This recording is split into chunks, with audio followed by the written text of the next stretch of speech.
So I'm about to put the onion in here so it can get more flavor. You don't have to do this step, but if you like onion, I recommend that you do that because, like I said, it adds a little bit more flavor. You won't be able to even taste the onion. You won't be able to taste the onion if you really saute them good. So I like to, onion just adds like so much flavor to your food, so I would really recommend for you to do this. So maybe I just saute them about a minute or two.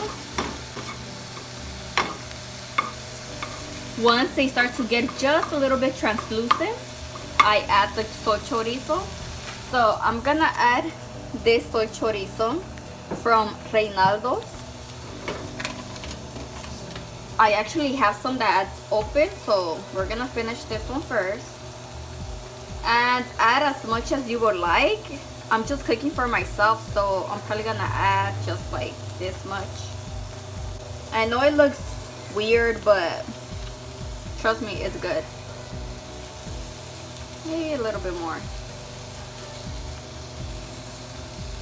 So add as much as you would like.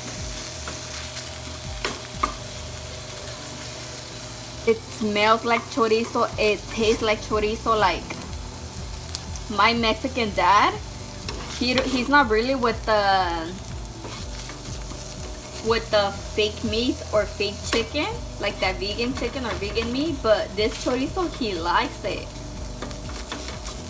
You do gotta be careful with this chorizo that you have to keep on moving it around. Don't let it sit somewhere for too long. Don't let it sit for too long because it will burn. It smells so good. If you guys could just smell, it smells exactly like chorizo. So when I open these, I put them in a Ziploc bag because the liquid can come out of the packet, and if it does, it won't leave your refrigerator dirty. If anything, it'll just, the Ziploc bag will secure all those fluids, all those. You want to have this in medium to low heat, because if you have it in high heat, it's gonna burn really quick. So medium heat is perfect. And I don't season this because this chorizo already has seasoning and spices, so you don't really need to season the chorizo. I'm just gonna add a little bit salt to the egg, but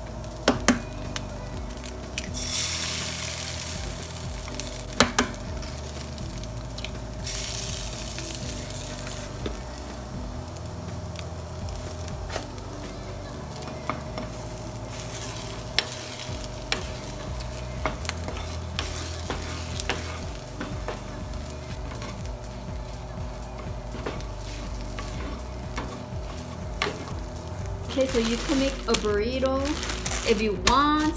You could just put it on a plate and just eat it with this type of tortillas. But what I do is, yeah, we're gonna use paper plates because we don't like to wash here. I actually, this time I was craving it in a bolillo, so I warmed it up a bit. So we're just, some people cut it like this, which you could cut it like that, but I'm gonna cut it this way. Oh my god, this bolillo smells so good. How many of you guys like bolillos? Like, bolillos are light.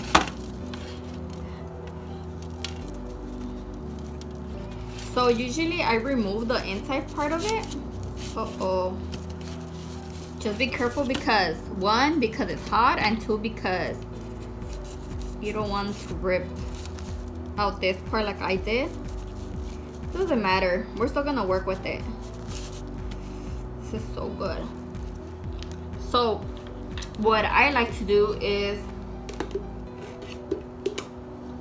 I like to add a little mayo on the bread, just as you would spread it on a sandwich.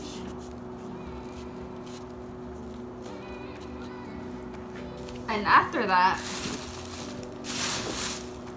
I like to spread a little bit of refried beans.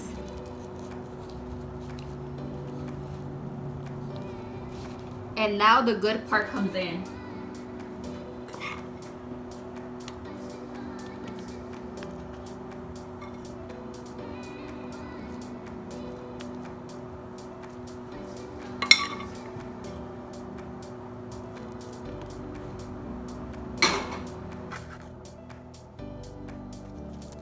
So this is how your chorizo torta is gonna look like.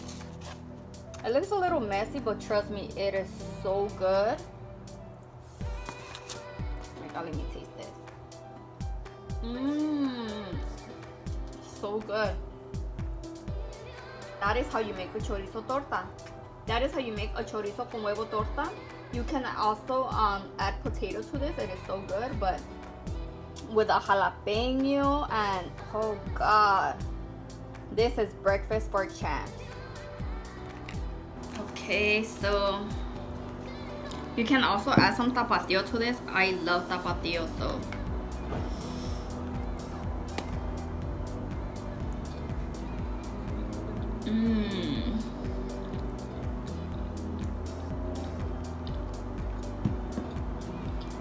so good.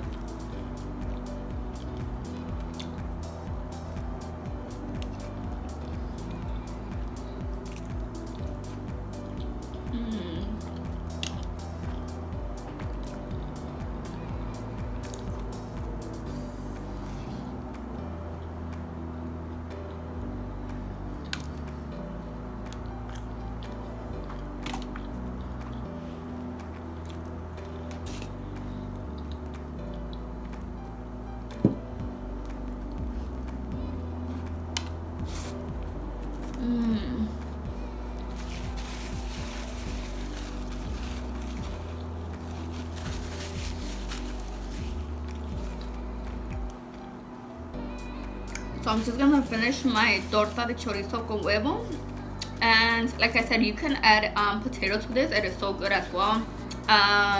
So yeah, I'm gonna finish my torta de huevo, and yeah, I hope you guys enjoyed this video, and you definitely should try this. You should definitely try to do this recipe. It is so easy. I wouldn't say a struggle food. I mean, this is what most of us this is a traditional Mexican plate, Mexican breakfast, better yet.